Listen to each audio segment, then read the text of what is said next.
All right, we just got back from a test day. Let's get some cars unloaded.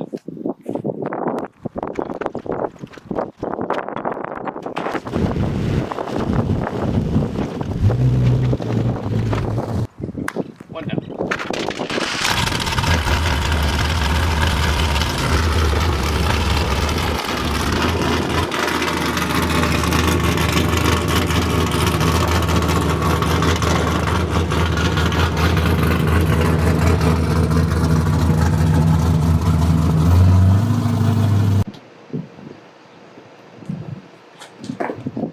What's up, guys? So I haven't posted on here in a while, and I've been doing some stories on Instagram asking y'all what y'all want to see.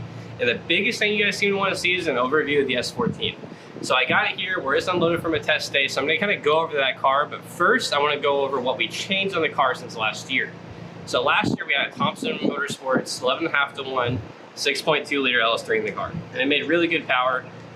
But I feel like if I'm going to be competitive in these bigger comps that I'm starting to want to do, I might need a little bit more. So the biggest change we made this year is we hit Smeding Performance and that engine guy, and we got together a 416 cubic inch, 6.8 liter, 13.5 to 1 compression LS3, and it picked up like 150 horsepower in the entire power band. I got to drive it for the first time yesterday, and it was crazy. But that was the biggest thing we went over. But one thing I kind of wanted to fix on the car was last year we had a lot of problems with diffs and axles breaking. I lost a few competitions doing breakages in comp, and I qualified poorly due to some breakages in qualifying a couple of times, and it was really just a hindrance on the car. I couldn't dial in all the grip I wanted.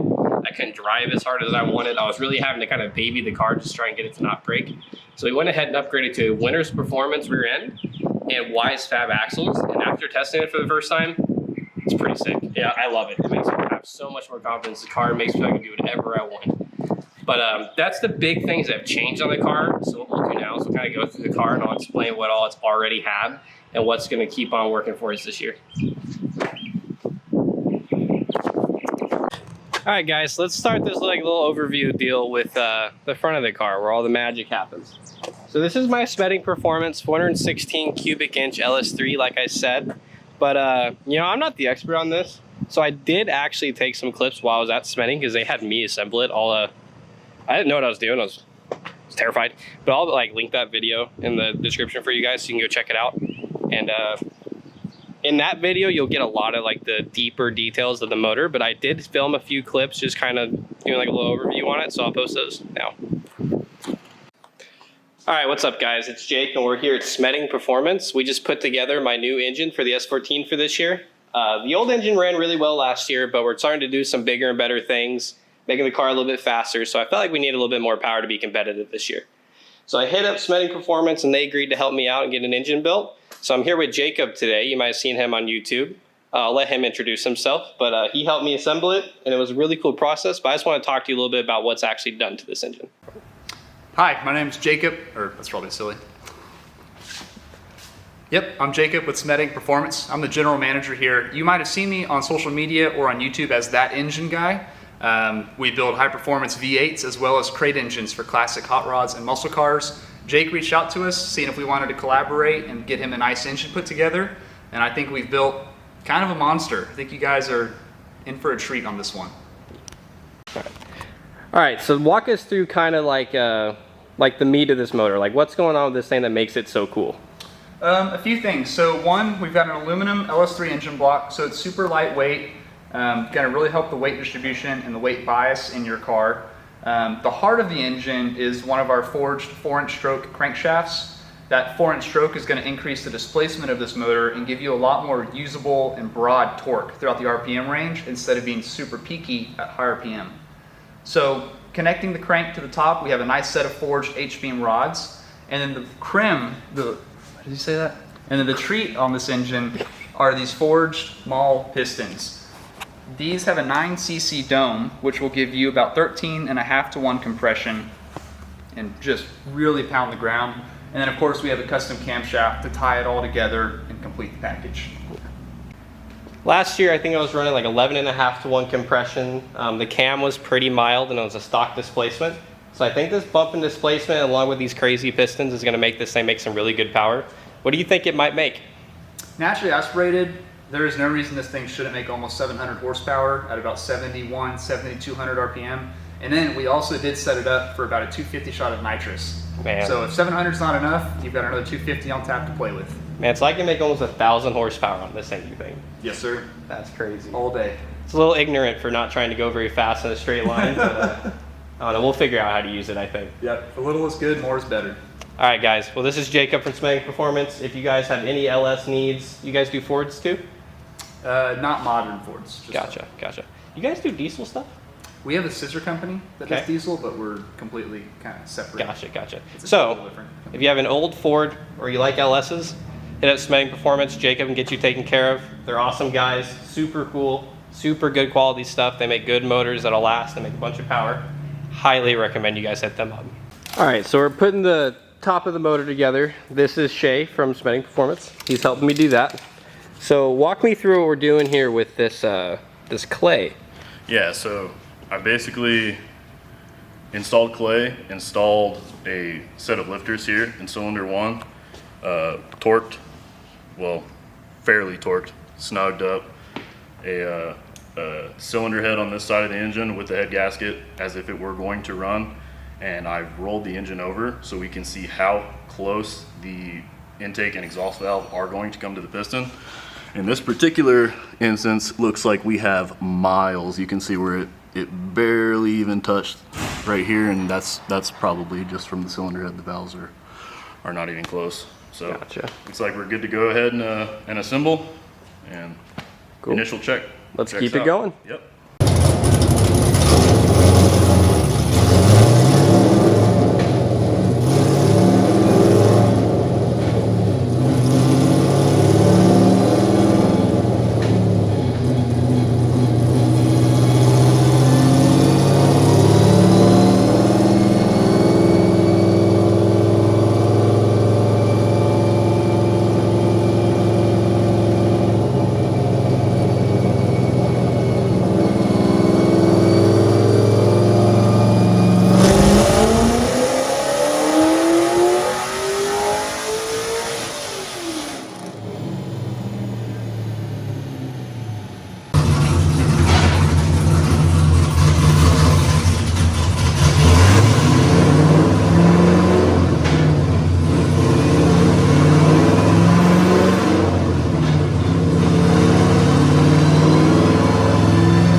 So that's the basics of the motor. It made a lot more power everywhere than last year, but since they kind of told you all the details on it, I'm just going to go through kind of like what's attached to it, I guess. So attached to the motor, we got this cool intake made by my buddy Ryan. Pretty fancy. We got a big front mount radiator. That's per FD rules. So this car is built to pro spec. So I have a H pattern transmission and RTS dog box. Fantastic, best transmission ever for drifting. I have stock pedals, stock steering column, and a front mount, so the car is ready for pro spec. But other than that, I have a Radium competition size catch can. You got to have a 1 quart for FD, I believe, too, so I went with the big boy for that. We got some Radium fuel rails with ID 1050 injectors. We got a fast 102 manifold. That's probably going to change. I wanted to go with a Holley low ram, but with where my radiator is placed, I couldn't do that just because like intake placement, but I do want to get a Holley manifold on this car soon. We got ICT billet coil pack injectors with just some OEM. I think they're actually from Hummer coil packs. Ran through these really cool Excel plug wires. So those plug wires have like, you see that white boot down in there? That's actually like a really like thick, hard material that doesn't burn. So like even if they get closer to like the header runners, like it's fine, it doesn't burn. I was having some issues with burning up plug wires, and those actually kind of got rid of that. Holley sells those. I would definitely go check those out. We got a Holley 102mm sniper throttle body. The car runs on a Terminator X and the Holley harness. That stuff is great, super easy to set up. Definitely recommend you check that out. For accessories, got an F-body power steering pump with a turn 1 pulley, I believe. We got a MechMan big boy alternator down in there. ICT billet manual tensioner and a fluid damper dealio from whoever, I don't remember honestly. Motion Wasteworks steam port vent kit ran to this really cool overflow tank made by my buddy Ryan, same guy that made this thing. Super nice, car basically bleeds itself. We got a Chase Bays manual braking conversion kit and their clutch master cylinder as well with their clutch line. Yeah, so that's pretty much the power plant of the car. If you have any more questions on that, feel free to hit me up. I'll walk you through it. Not too worried about keeping secrets on that. All right, so front suspension. We have a GK Tech sway bar, WiseFab V2 angle kit. The angle kit's great. I have WiseFab over there on the Z2. I really can't recommend WiseFab enough for any angle kit for any car ever. It is the best. I don't care what anybody else says. WiseFab is the way. But to complement that WiseFab, and perhaps maybe even more important than the WiseFab, we have Fortunato 520 CR coilovers. These are a two-way. It's like their entry-level two-way. They do have like a fancier two-way with more adjustment, but for drifting, I think these are actually better because like each click on the coilover makes a bigger difference, so it's a little bit easier to adjust at the track. These are fantastic. I have 510s on the Z, and they're fantastic too, but these 520s are, man, they're crazy. They have so much travel, so much grip. They're so predictable. They're amazing. I really can't recommend them enough. I do have a discount code with Fortunato, so if you guys need any coilovers, hit me up, but I can get you in contact with them and maybe get you a little bit of a better price. I run a 12K spring in the front and a 5K spring in the rear, and that works really well. It's an aluminum block LS, so you don't need to go too stiff in the front, but I do like a little bit of a stiffer front personally for various reasons. So yeah, that's the front suspension on the car. All right, so now we're in the back. Got my my new Winners quick change over there. Got that from Drift HQ. It is gorgeous and an absolute unit. We got WiseFab drop knuckle in the rear. And then we also have WiseFab axles, which if you look back in there, you see that white line. So they apparently, I have a hard time believing this myself, but apparently the axle can distort itself like 180 degrees without braking. And that white line is how you like track that. And I think that is like the coolest thing I've ever heard of. Then we also have 520 Fortunatos in the rear as well. 3.5-inch stainless exhaust. And my quick change.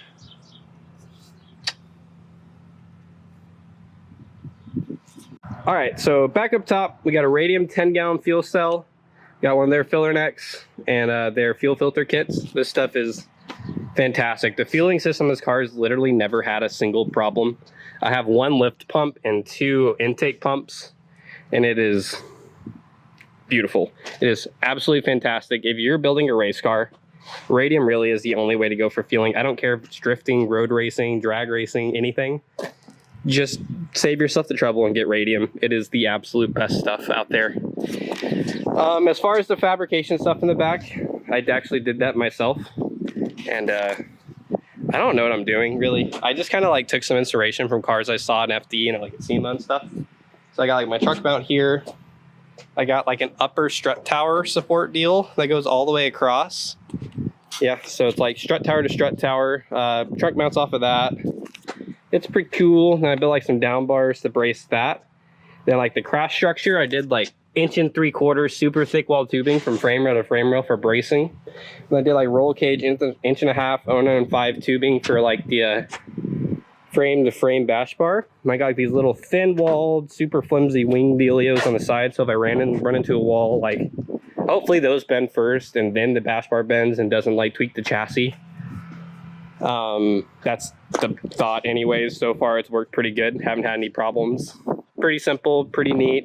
I would definitely change that though if I were to do it over again. I'd probably do something that has a bit more give I basically use these to support the bumper to try and keep the bumper from shattering on contact, where I would have otherwise probably stopped this tube structure like here. Just so like whenever I run into a wall, this stuff can give a little more, because it is all pretty flimsy. This is a 2F LFC kit. It replaces like the whole back of the car. It's pretty neat. But yeah, that's the big thing I probably changed. And then on that same topic, back in the front, this is a, I don't remember the name of the company, but this is like an off-the-shelf tube front kit. It's pretty neat. And I built like my own headlight and bumper mounts and whatnot off of that. Built the bash for myself. Kevin over at Turn 5 Fabrication bent the tubing for me, but I fitted it all up and welded it myself. I wanted to do that because I like my bash bars to be hidden in the bumper. I don't like exposed bash bars. And then last fabrication related thing. This is a Cage Kits cage. Best fitting cage I've ever seen. It is fantastic. You don't even know it's there when you're in the car driving. If you need to cage a car and Cage Kits makes a cage, just get it. It'll save you so much time and effort. Welding it in is cheaper if you have to pay somebody. All around great time. So interior. Got OMP seats on driver's side and passenger. Passenger side's really big, so anybody can ride in the car. This one fits me really good. For the driver, I got Schroth Hans harnesses. These are like 2 inches wide, 1.5 inches, something like that, 2 inches, I think. They're so that they fit in the like shoulder sports of a Hans. Super nice. It's a 6-point for the driver. I think that's important. Passenger side is a normal 3-inch strap, 4-point. But I like the Schroth harnesses because they have anti-submarining technology in them, which just means that like if you get in a crash, your passenger's gonna be a little more safe. So once we're in here, we got 4-speed dog box. I did not go with a PDM because I don't know what I'm doing with wiring.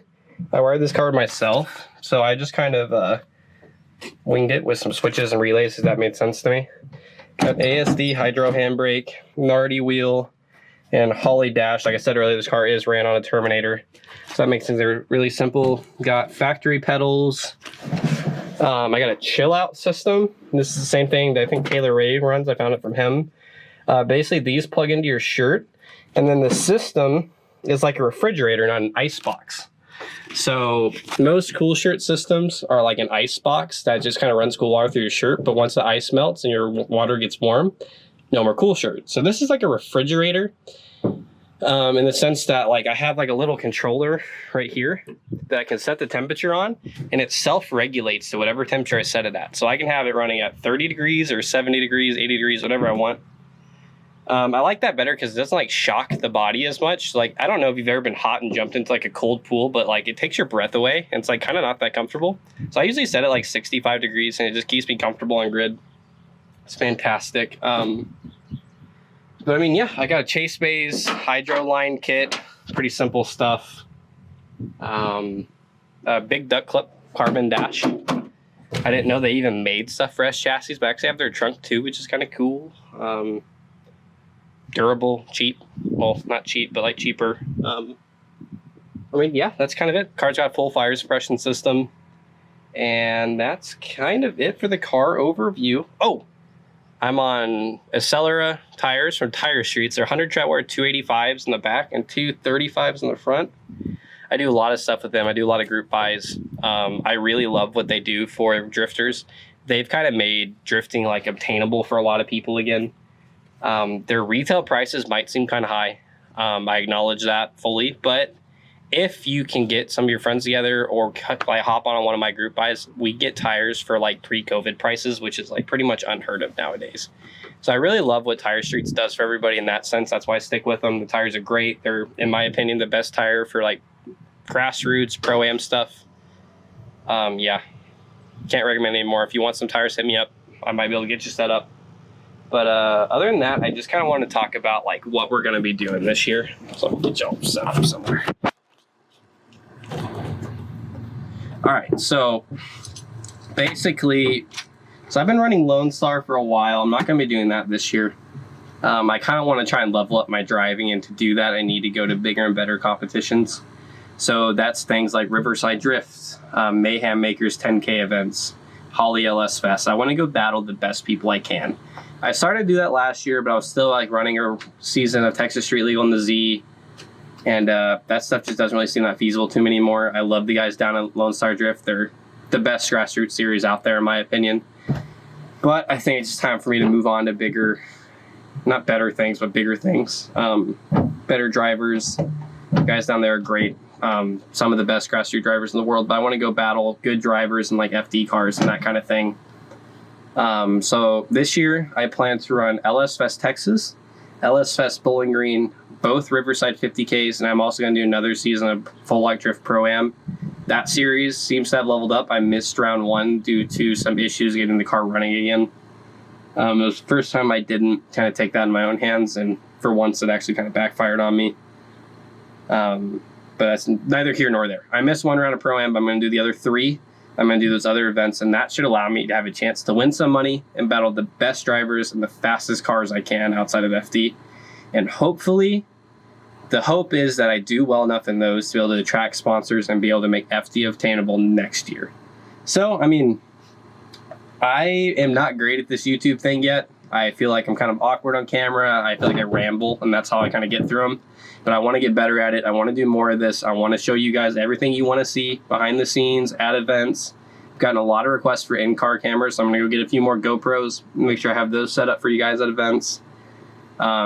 And just kind of like see where this goes. Like, I want to go drive, have fun with my friends. I got a great group on the team this year. I got my girlfriend Courtney, who spots for me, my buddy Logan, who helps me keep the car running.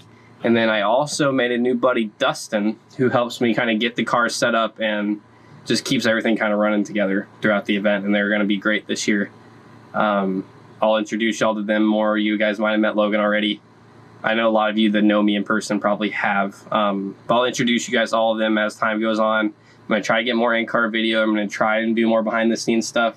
If you guys have video ideas, just let me know. Drop in the comments. Send it to me on Instagram, Facebook, whatever you want. I'll have all that stuff in the description too. But yeah, that was kind of like my S14 overview and season plans. You guys saw the engine build stuff from Smeding. I'm going to drop the link to the video of me assembling that whole engine in the description. But yeah, I mean, if you guys want to see an overview on the Z, I can do that too. That would be a lot shorter. There's not much going on there. If there's any more questions about this car, just let me know. I can answer in the comments, or I can make another video. There seems to be a lot. But yeah, guys, let's see where this year takes us.